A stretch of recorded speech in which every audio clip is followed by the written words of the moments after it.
Hello all, welcome you again to another session of Mumukshu.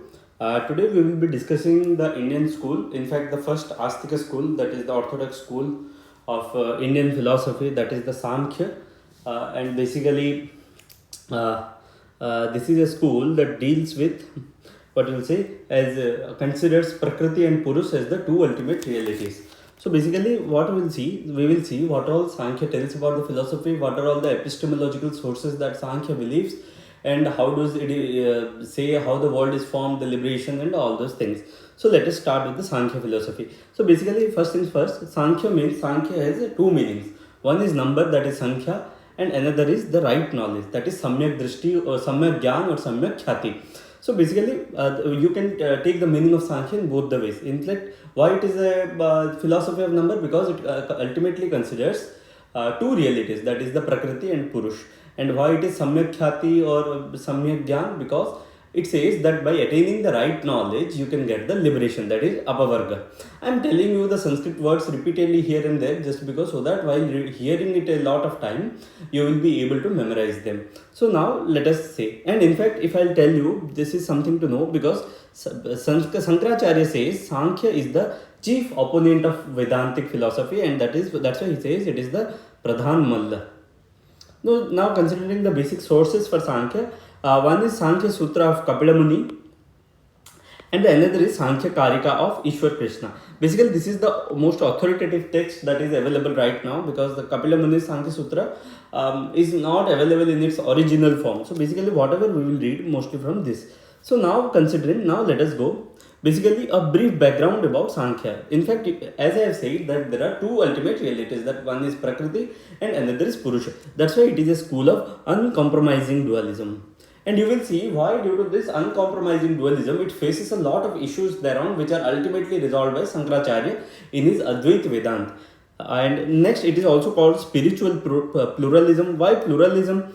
Because here you will see that they say that the Purushas are many. I have said that Purusha is one of the ultimate reality, but they say that the Purushas are many, like infinite. So it is spiritual pluralism, and in fact, why it is plural? Because there are not single entity. It is not monism, and there are two entities. That is, one is Prakriti and another is Purush. That's why it is pluralistic school and it is pluralistic spiritualism. And why it is also realistic? Because it considers the world is real. It is orthodox. Why? It follows Vedas, and in Sanskritam it is Astika school. It is atheistic because there is no place of God. Here they explain the whole of the world, universe, liberation, bondage, soul, everything else with the Prakriti and Purush. It is atheistic realism. When you add realistic and atheism, it is atheistic realism. Now you will see that on which school it follows. It follows the Satkaryavad school of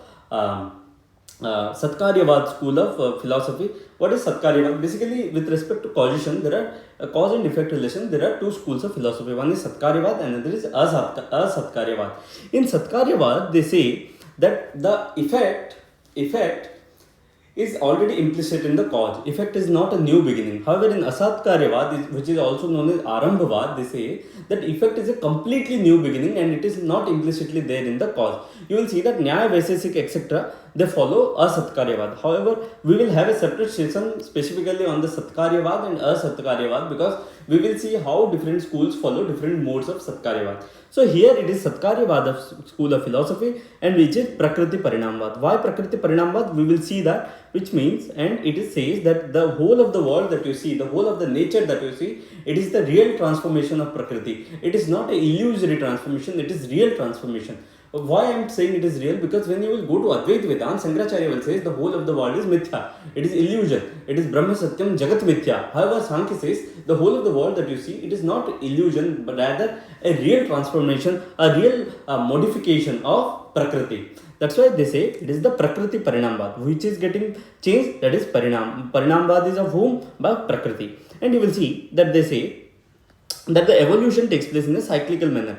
The first is Avirbhava and the destruction is Tirobhava. Avirbhava is creation, production, and thereon goes the evolution from the Prakriti. And Tirobhava is the dissolution which comes with destruction, and that is the dissolution of whole of the world inside the Prakriti. Just as if you would have seen that just as a spider weaves out the web from out of itself, and at the end takes it inside. In the similar way, the whole of the world has come out of Prakriti, and at the end, at the end, it will ultimately go inside the Prakriti. Now, what we'll see, so for Satkaryavad, we will see what are the arguments given. This is Ishwar Krishna Sankhya Karika. In Ishwar Krishna Sankhya Karika, they gave 5 arguments for the Satkaryavad school of philosophy. What they say, the first is Asat Karnat. What is first? First is Asat Karnat. It says that if something is non-entity, no matter how much effort you apply, you cannot bring that out of it. That means what we are saying. What is Satkaryavad? Satkaryavad school says that the effect is already there in the cause. So Ishwar Krishna says that the effect, if the effect would not have there in the cause, you could not have brought out by applying any amount of effort. For example, can you bring out the horn of a hare? No, you cannot bring out. Can you bring by putting effort a flower in the sky? No, you cannot do that. So that's why it is Asat Karna. The next proof is Upadana Grahanat. What is Upadana Grahanat? It says that the whole of the effect is the manifestation of the material cause. For example, just as a jar is formed out of clay, you cannot form the jar. You cannot form the jar out of anything. In fact, the jar is the material manifestation of the clay. Then the another is Sarva Sambhava Bhavat, which means if everything, if there would have been no Satkaryavad, if the effect would not have been there in the cause, then everything could have been produced out of anything, which is not possible. That's why the school is Satkaryavad. Then the another proof for Satkaryavad school is Saktasya Sakta Karna, Saktasya Sakya Karna, which says that production is in reality is actualization of potential, which says that you cannot bring curd out of water, you cannot bring oil out of sand, because ultimately for the thing, the cause should have the potential to cause that effect. So that's why it says that Saktasya Sakya Karna. Then the another is Karana Bhavat. Karana Bhavat, it says that the effect is identical to the cause. Effect is identical to the cause. That is, the essence of the cause is also there in the effect. Like for example, we have the different ornament of gold. However, the ornament contains gold. Gold is the essence. It is there. The effect is there in the cause. So like that. So the cause has everything implicit within to form the effect. When the obstructions are removed, then the effect manifests. So this is Karana Bhavat. However, there are some arguments which are against this Satkaryavad school. The first thing, if the effect is already there in the cause, then why there is a need for efficient cause? That means, for example, you cannot just put the clay and the jar will come out. We need a potter to make the pot. So if the jar is already there in the clay, why do we need an efficient cause, that is the potter, to make the jar? This is one criticism or against the Satkaryavad school. Then another is, if the jar is already there in the clay, how do you distinguish between the clay and jar? You would have called everything by the same name. So this is another one. And the third is, if there is something, Shankaracharya says that there is something in the effect which is not there in the cause. If that would have been there, then you would have called both by the same name. That's why if the cord does not pre-exist in the milk, rather there is something in cord that is not there in the milk, something in the effect that is not in the cause. So this is the Satkaryavad school, their arguments and all those things. Now we will see the ultimate realities of Prakriti, of Sankhya school. They say there are two ultimate realities. The one is Prakriti. What is Prakriti? Prakriti is Jada, unconscious. It is the ultimate reality. It is unconscious. That means it is inactive also. It is eternal. It is the first cause of universe. It is Pradhan. It is Avyakta. It is Sakti. It is uncursed material cause. It is ever active and beyond space and time. That is, it is the receptacle and nurse of all generation. It is the potentiality of nature. I'll say you how do you understand it. Basically, if you would have understood, like in a material term, like take computer. It has hardware and software. Until unless both the hardware and software are there, you cannot use it. Prakriti is like the hardware. It is unconscious. It is like rigid. It is material. But however, without it, you cannot produce the effect. So it is the Prakriti that is the whole of the source of the creation. I'm just telling you the analogy. Don't write it in the exam. The hardware and software thing. Basically, I'll show you how the Prakriti is defined. Basically, Prakriti, it is the uncaused root cause. That in the form of uncaused root cause, it is called Prakriti, because it is the basis of all of the creations in the world. It is the material cause of everything. In fact, Sankhya considers it is the efficient cause of everything. For example, take a jar. The clay is the material cause and the potter is the efficient cause. So that the effect is the jar. However, Sankhya believes the whole of the world that we see, for that the material cause is Prakriti, and in fact the efficient cause is also Prakriti. Second, as the first principle of the universe, it is known as Pradhan. Pradhan means, what do we understand in Hindi? Someone very higher in post, someone very leader. So it is Pradhan, and Pradhan is very fundamental here. Now, as the unmanifested state of all effects, it is Avyakta, because it is there somewhere and it has manifested into this whole of the world in the real modification, that is Prakriti Parinamva. As the extremely subtle and imperceptible thing which is only inferred from its product, it is called Anuman. What is Anuman? Anuman is inference. I will ask you, can you see Prakriti? No, you will say no. But can you infer Prakriti? You will say yes. Wow, you see whole of the world over here and you feel that the whole of the world is made out of Prakriti. So this is Anuman. As the unintelligent, I have said it is inactive, it is unconscious, it does not have its own consciousness. That's why it is unintelligent. That's in that way it is called Jada. And as ever active, unlimited power, it is called Shakti. Pardon me if I use the word inactive. It is not inactive. It is unintelligent and unconscious, because basically it does not have a direction of its own. However, it is very active. It is dynamic. Sorry, it is the mish of the word if I'm not wrong. Basically, you cannot. Prakriti is very active. I will say you why it is very active. However, but it does not have its own consciousness. It is like someone who is running here and there but does not know the direction. Prakriti is like that. So Prakriti is like that. So we will see how Prakriti is said it is made up of Trigunas. What is the Triguna? The Sattva, Raja and Tama.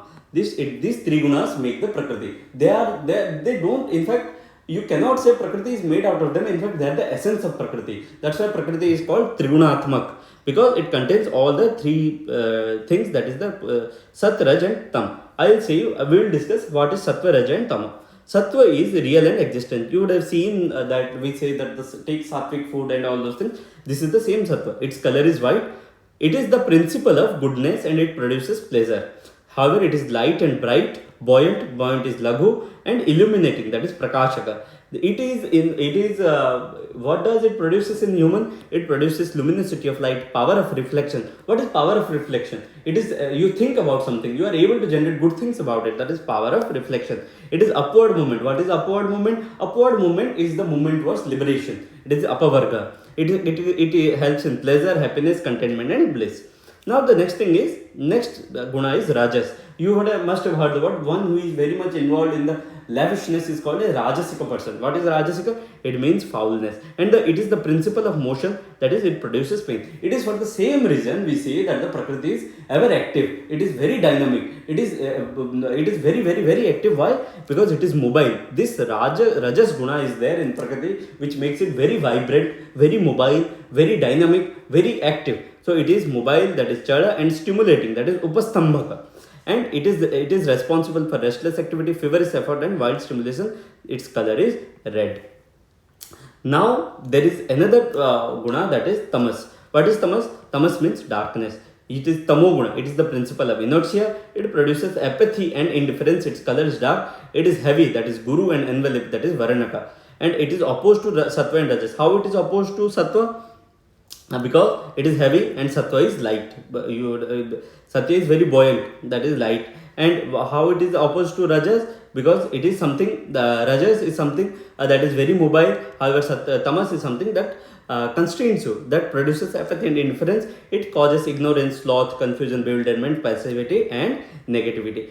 In fact, it is said that, how do you say that the three gunas, in an analogy, common analogy that is used to explain the three gunas is, they are like the oil, wick and flame of the lamp. These three are of very different nature, but yet they cooperate at the same time together, so that the light of the lamp is found. In a similar way, these three gunas, Sattva, Raja and Tama, though they are very different from each other, yet they cooperate, and when they are in equilibrium, the Prakriti is the state of equilibrium of Sattva, Raja and Tama. So that's why the analogy, there is a Hindi couplet by Rasalina which says, like Sattva is white, it is like nectar, it gives joy.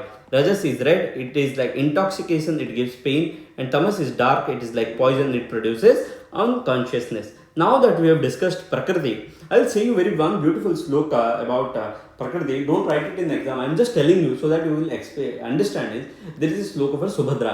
You must have heard of the term Subhadra. She is a goddess, and what they have explained him. Madhya Devi Paratpara Bhagavati Ya Prakriti Rupini. She is like the Rupa of Prakriti. What is Prakriti? This Prakriti of Sankhya. Prakriti Rupini. Madhya Devi Paratpara Bhagavati Ya Prakriti Rupini. Nirlipta Gupta Deha. Gupta Deha, why? It is very subtle. You cannot know it. It is Gupta Deha. Trijagata Janani Sukma Rupa Vichitra. Why it is Sukma? Sukma is subtle again. Why it is Nirlipta Gupta Deha? It is very imperceptible. Sukma Rupa Vichitra. Devi Ananda Kanda Kanaka Tanudhara Sarva Sobhagya Rupa. This is something that they use to explain all the other things. But what I am trying to say, see the nature of Prakriti. It is Nirlipta. It is Gupta Deha. It is Sukma. So this is the something that the terms that are used to explain Prakriti. Now you will see that what are the arguments for Prakriti. Again here for everything you will find arguments to prove for Prakriti. What is Vedanam Parimana? What is Vedanam Parimana? It says that all the individual things that you see over here, what basically we see, that everything that we see over here is the real transformation of Prakriti. So everything is in fact a modification of Prakriti. But what I see in front of me, I see a table, I chair, it's something. What is that? It is finite, it is limited, it is conditional, it is peros, it is what you say, it is very dependent. But these things imply something that is unlimited, that is independent, that is unconditional, that is independent, that is infinite, that is eperos. So this is something that is Vedanam Parimana. What is the next proof? That is Samanvayat. In fact, it says that if there are three gunas, then there must be a common source of all the three gunas. That is Samanvaya. What is the third proof? That is Saktitaha Pravritescha. Saktitaha Pravritescha, it says that the causality. All effects are arising from a cause. So what is the cause of this universe and everything? That is Prakriti again. Then the fourth is Karana Karya Vibhagat. What does it say? That effect differs from the cause in the manifestation level. Thus a limited effect cannot be the cause of another effect. Rather, there must be something unlimited that is manifesting itself in a very limited manner, and that is Karana Karya Vibhagat. What is the Avivagat Vaishwarupasya? This is the fifth proof. It says that there is a single cause and which represents the unity of the universe. That's why this is Avivagat Vishwarupasya.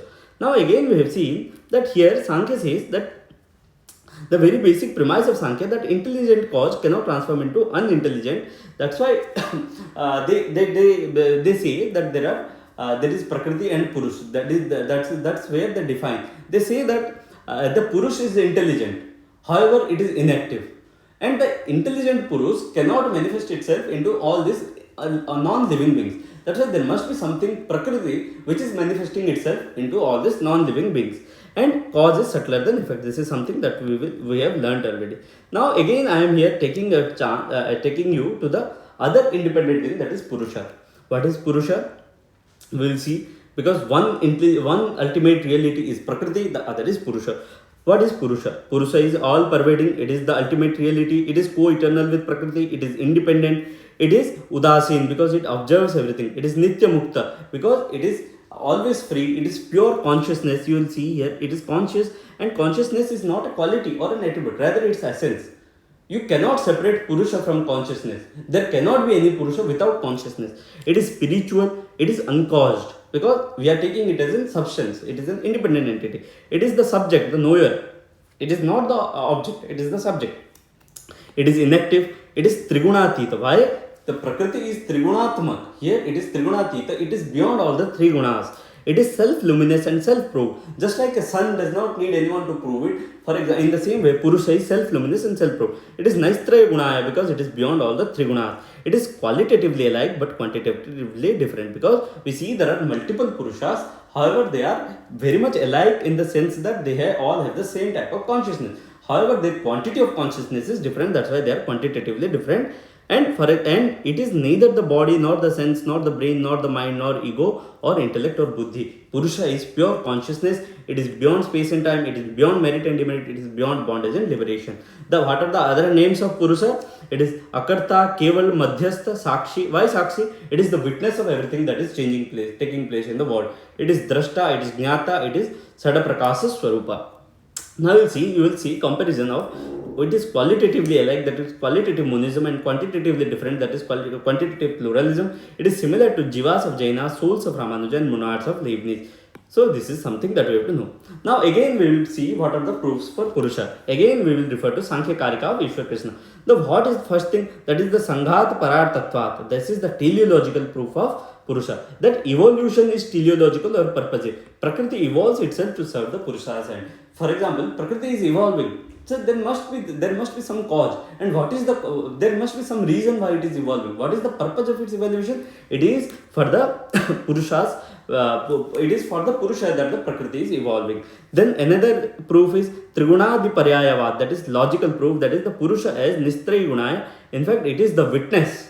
It is the witness. It is not something that is evolving, rather it is the witness. If something is evolving, then there must be something which is witnessing it, and it is the Purusha which is witnessing all the evolutions of the Prakriti, which is beyond it. The third is Adhisthana, that is, this is the ontological proof. It is self as the foundation of all empirical knowledge.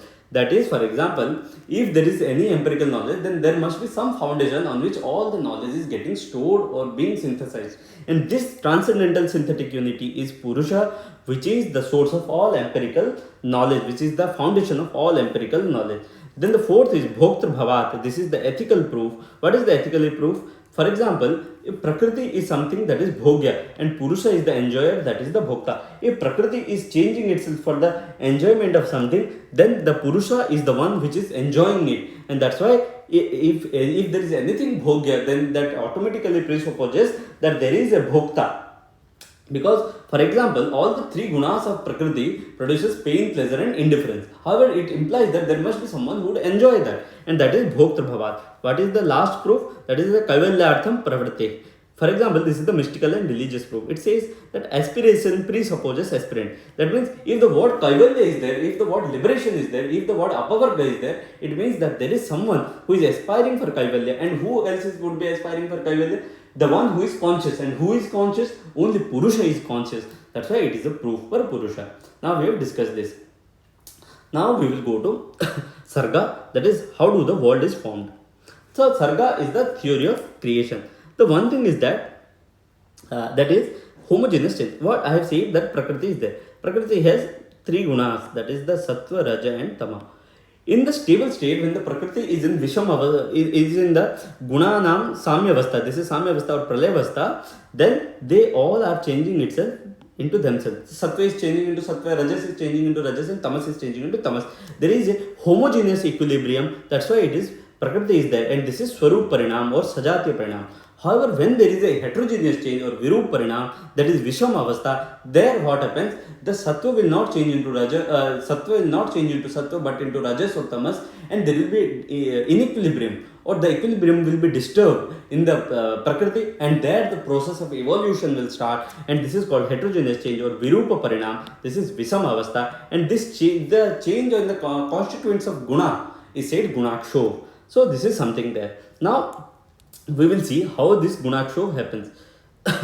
Basically, this is something there. This is the 25 tattvas or elements of Sankhya. This is the process of evolution or Sarga. First, the Purusha is the soul or consciousness. When it comes in contact, or what you will say, because we will see that later this is not actually contact or something else, because in this part the Sankhya themselves are very much confused. But later we know that when the Purusha and Prakriti are united, then only the world is formed. So let us assume that the Prakriti has got into Gunaksho and it has started evolving himself. And from the Prakriti, which is the unmanifested form, the first thing that comes is the Mahat, that is the Buddhi or intellect. What is Mahat? Mahat is the cosmic form, which is the manifestation of whole of the world. However, its psychological form is Buddhi. It is there in a human form, in a human's mind or something. What is it? When Mahat is construed in the terms of man, it is Buddhi or intellect. However, when you construe Mahat as the cosmic thing, then it is the whole of the germ of the whole of the world.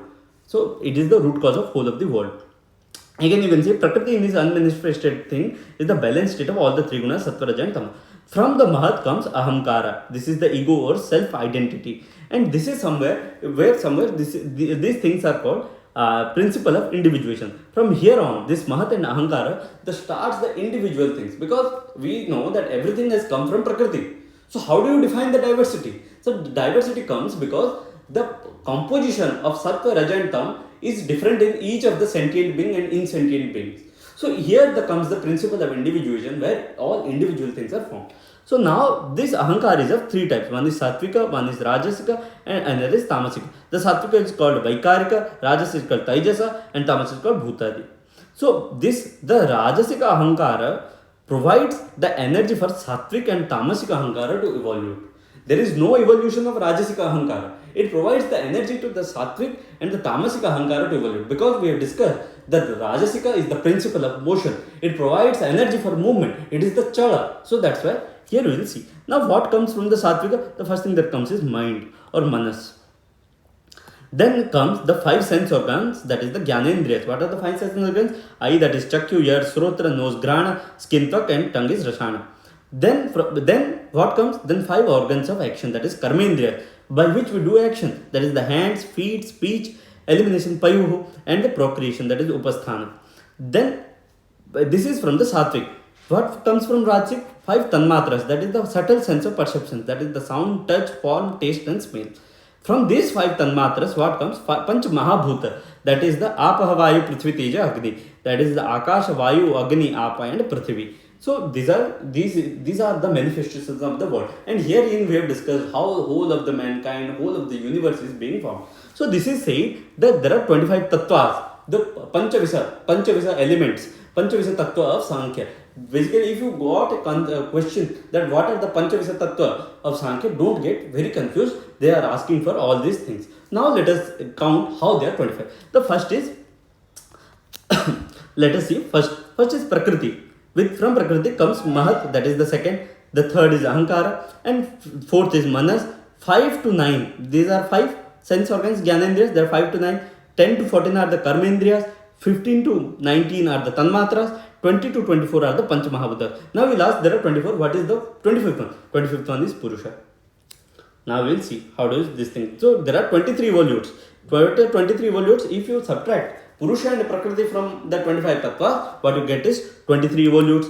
What is the play of 24 principles? These are the 23 volutes plus Prakriti. What are the 25 categories or the tattvas? The tattvas are all these 24 principles plus the Purusha. What is Purusha? Purusha is the mere spectator. It is neither the cause nor the effect, because the Purusha is only helping the Prakriti to evolve. But Purusha is not changing anything. It is very inactive. However, it is the Prakriti which is very dynamic and ever active. It is getting transformed. It is getting evolved into whole of this world, whole of this universe. That is why it is said, Avivagat Vaishwarupasya. It is the Vishwarupa that is forming from the Prakriti. So now what is Prakriti? Prakriti is the only cause and not effect. It is causing everything. It is not effect of anything. Rather, it is the sole cause of everything. That is what it is saying. So this is one. What is what are both cause and effect? This is Mahat, Ahankara, and five subtle essence. Because from Mahat came the Ahankara, and from Ahankara there are three types of Ahankara: Rajasika, Tamasika, and Sattvika. And the five subtle sense, they form the five subtle Tanmatras. They form the Panch Mahabhutas. So basically they are cause and effect. What are the only effects? There are 5 sensory, 5 motor, 5 gross element, and manas. This thing, 5 sense organs, 5 organs, mind, and Panchamahadas, they are the only the effect. So in this way, there are 25 principles or elements of Sankhya and Tattvas. Now we will see the Buddhi, Ahankara, and Manas. What is Buddhi? Buddhi is intellect. What is intellect? We have discussed that it is the psychological manifestation of Mahat.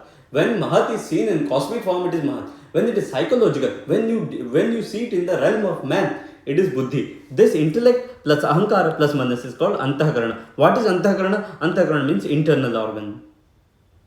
Now, you will see, you can correlate Buddhi with knowing or cognition. Ahankara is willing and conation. Manas is feeling and affection. So this is something. These 5 sense organs, so these 3 are Antahakarana. The 5 sense organ, the 5 motor organ are the Bahyakarana. They are the 10 external organs. So Antahakarana plus Bahyakarana equal to Teraha Karana. So Trayodosha Karana, that is the organs of Sankhya. Basically, if you get a question on the same, don't get confused. This is something that you know already and this is nothing new.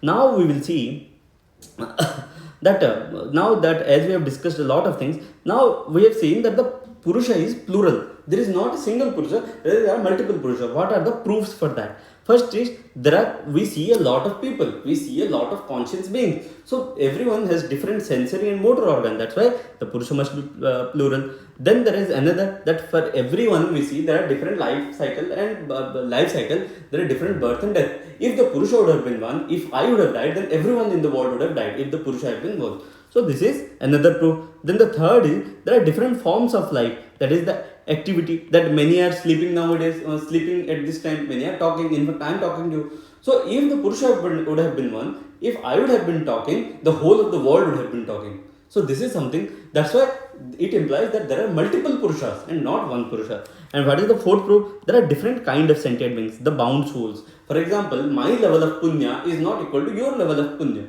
My level of knowledge is not equal to your level of knowledge. You are much, much, much more higher than me. So in that way, that these things are different in each of this. Now there is another term that we'll call, that is Sopadik or Sopadik Purusha. It means that many times we have seen that the first evolute that comes from Prakriti is Mahat.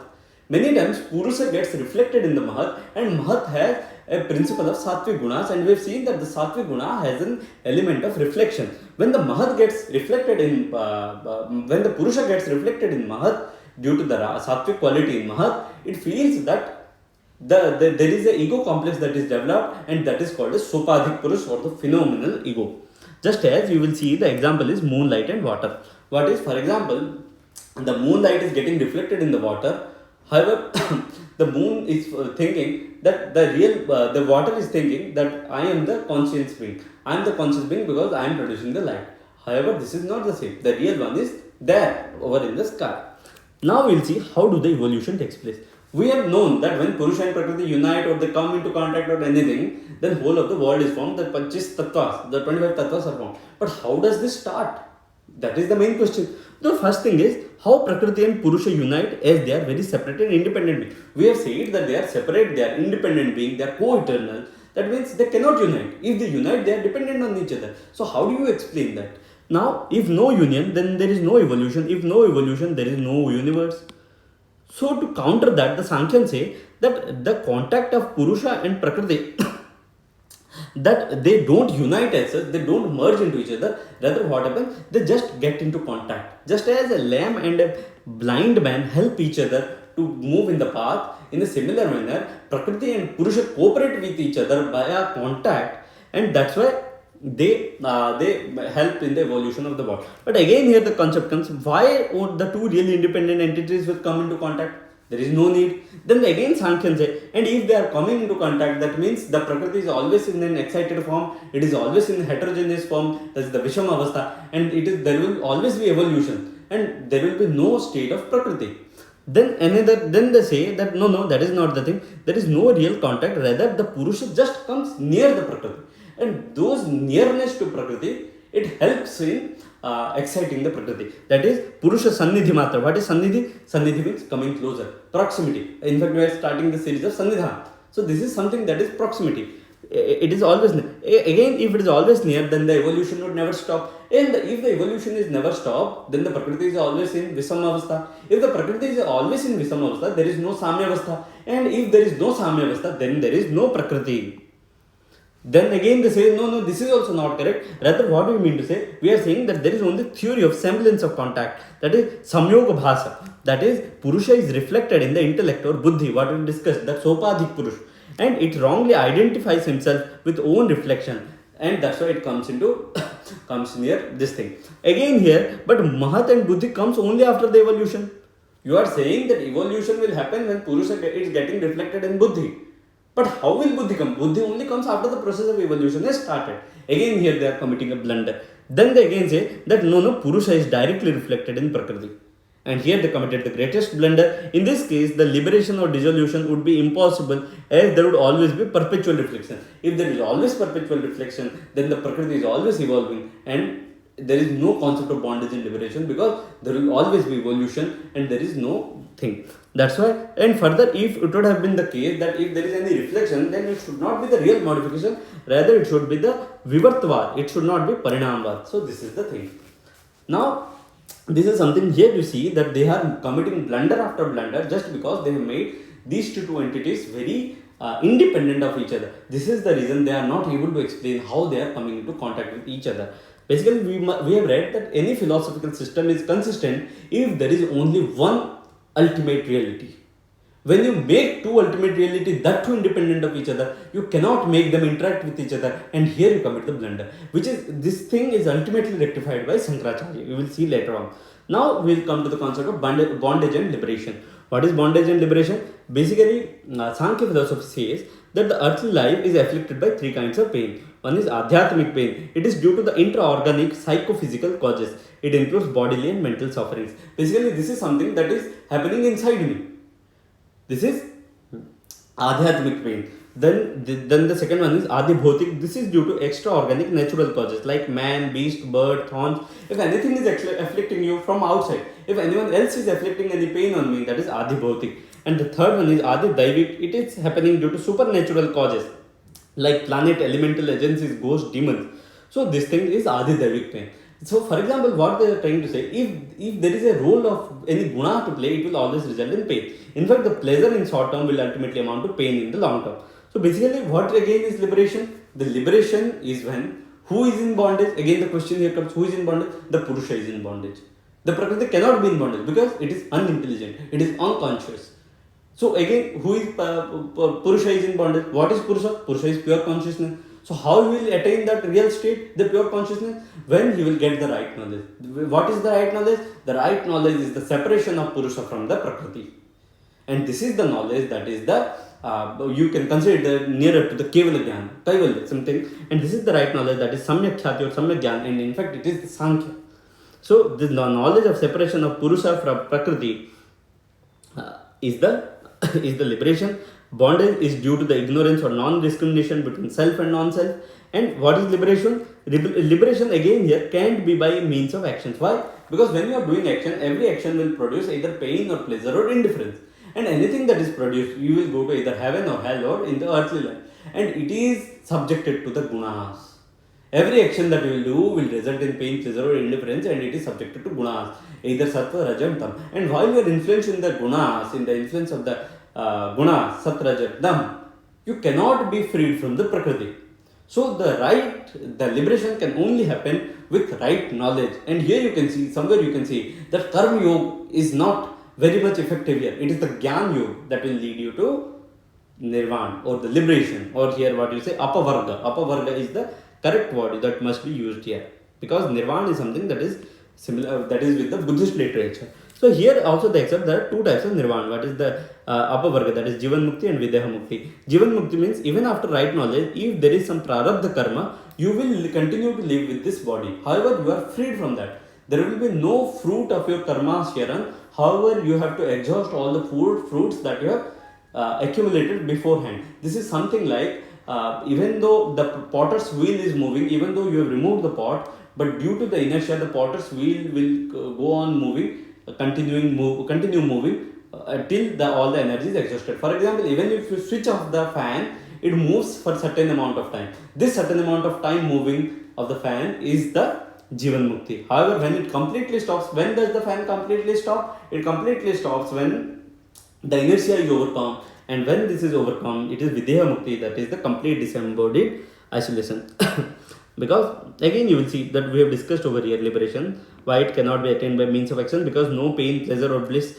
Because again liberation, and we have to discuss what is the state of liberation. In liberation, there is no pleasure, happiness or bliss, because pleasure is happening due to sattva guna, and when you are enjoying the pleasure sattva guna, it is like you are again getting afflicted with prakriti.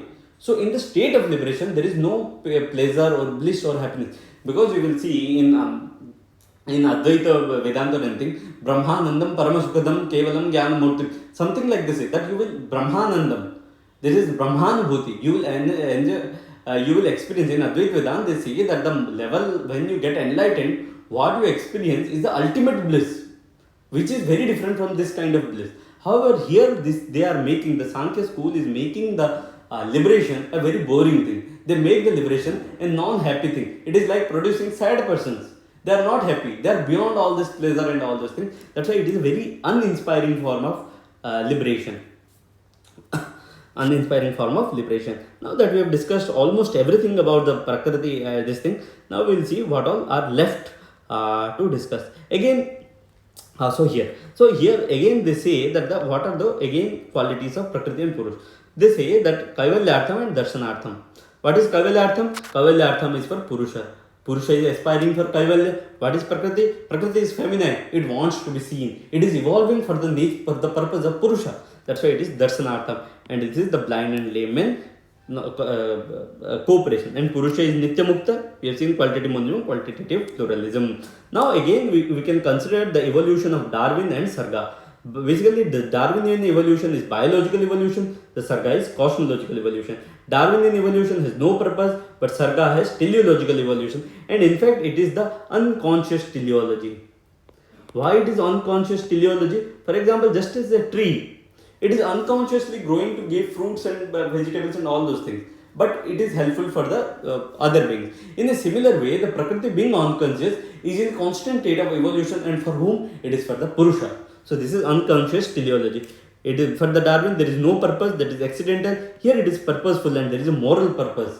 And the Darwinian evolution is atomistic, material monism and linear. However, it is non-atomistic, dualism and cyclical. Now there are some criticism of Sarga, that Shankaracharya says that the universe cannot be explained by this form, the design, the order of the universe cannot be explained by this unconscious Prakriti but the inactive Purusha. This is something that Shankaracharya says. Further, they say that what you say about the pain, pleasure and indifference, they are rather mental attitude. For example, Rasgulla, I may feel pleasure with the Rasgulla, but there may be another person who will not feel pleasure with the Rasgulla. So rather they are mental attitude. And the example that you give, that the blind and lame men, they cooperate with each other to form the Sarga, or rather a magnet attracts all the iron. In a similar way, Purusha helps in evolution of the Prakriti. Those examples are not very much relevant here, because in the blind and lame example, both are conscious, and in the magnet and iron, both are material objects. But here we are taking one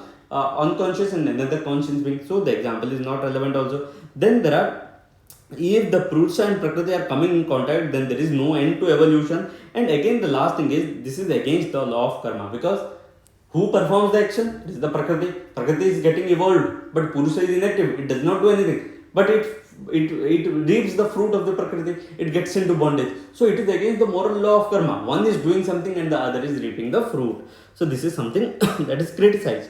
Now you will see that what is the importance of Sankhya school. The first thing is, it is no God. Evolution of the world is explained. The evolution of the world is explained without the help of the God, and that's why it showcases scientific temperament. And another thing, intellectual ego and mind are considered material, because you will see that that in the 25 tattvas there is intellect, that is the mahat, ego, that is the ahankar, and mind, that is the manas. They are formed, but rather they are very subtle. They are material. They are not conscious or spiritual. You must be understanding that. And they are, because they are formed out of Prakriti. Prakriti is material. So in this way, they are considered as material. In fact, modern physiology also accepts this notion. This has scientific temperament. Now coming to the last part, that is what all pramanas are accepted by Sankhya. First thing, perception, pratyaksh, they have to accept it, because the whole of the world is real transformation of Prakriti. So they cannot deny the existing world over here. Then the inference, they have to accept it, because in fact they have themselves said that the Prakriti is Anuman. You cannot know the Prakriti by itself, rather you can only infer it from its effects. And the third is Sabda. Why Sabda is accepted? Because it is orthodox school. The Apta Vachana, the Vaidika Sabda, they are all accepted by this, because it is a Vaidika school, it is the Astika school, it is the orthodox school of Indian philosophy. Now coming to the things that why there are issues with the Sankhya school. You must have known that they could not satisfactorily make us understand how do the Prakriti and Purusha get into contact with each other, and how does the evolution starts. We are clear after the evolution, these things that things are formed. But how do they start? This has not been clearly understood, and there are some inconsistencies. In the later part, Shankaracharya will come and he will remove all those inconsistencies in the Advaita Vedanta. What Sankhya should have done is that they should have made Purusha is the ultimate reality and Prakriti is its inseparable part. Just as Shankaracharya says that Brahman is the ultimate reality and Maya is something like the illusory power which is making the whole of the world like this. And they should have reconciled that the Purusha is the ultimate thing, and out of that, all of these things are produced. And in fact, they should have made the Kaivalya, that is the Apavarga, a much more inspiring one rather than a sadistic one. In fact, it is also argued that if you could have made the Prakriti as the single one, why don't you make the Purusha into single? Why are you going for plurality of Purusha? In fact, all the examples, all the things that you are giving for the plurality of Purusha is not for the original Purusha, because Purusha in its real form is pure consciousness. It has no need to come into contact with the Prakriti because it is beyond enjoyment, beyond pleasure and everything. But what is enjoying, what is thinking that it is enjoying? It is the Sopadhik Purusha. In fact, all the proofs for the plurality of Purusha that we have given in Sankhya school is for the Sopadhik Purusha or the phenomenal ego, because it is the phenomenal ego that is coming into bondage and is getting liberated at the end. It is not the pure, it is not the Purusha, which is the form of pure consciousness. So these are some of the limitations of Sankhya school. So this is this thing. In fact, if there would have been any mispronouncement of words or because you must be understanding while I'm talking everything with the flow, there might be something that I have misuttered. So please pardon me for the same. Please try to understand the concepts over here, and this is something that you will see. And in fact, the next school, that is the yoga school, is a logical part of the Sankhya. Sankhya is the theoretical school that they are saying that please separate the Prakriti and Purusha. But yoga will teach us how do you separate that. This is the theoretical school, that is the practical school, and in this way, this is the school of Indian philosophy. This is the Sankhya school that we have discussed now. We'll go to next school, that is the yoga school. I feel that this would have helped you. Thank you again for being there. And if there is anything else that you need support from me, please do inform me. And this is all that I wanted to say about Sankhya school. In fact, now you would have been clear why Shankaracharya says that Sankhya is the Pradhana Malla or the chief opponent of Vedantic school, because it promotes dualism. In fact, Vadrayana and Vyasa also say, and in fact Shankaracharya, they are very much against this Sankhya school because it promotes dualism. However, the Upanishadic verses that Eko Brahman Dvitiya Nasti, that there is one reality. How do you say there are two? How do you make two bodies supreme? This is against the Vedantic school. That's why they say that Sankhya is the chief opponent of Vedanta, and this is the reason. In fact, I would say that the Sankhya school can be used in many of the, you can correlate with the paper too. Like for example, if a thing comes about women empowerment, please correlate with the Prakriti. In fact, if there is something comes about mental depression, please correlate it with the Adhyatmic Dukkha, Adhyatmic pain that is being felt by many things. So this is something that you can correlate with many things, and I feel this would have helped you. Thanks a lot for being over here. I am now closing the session. We will come again with another session. Thanks again for being there. Namaskar.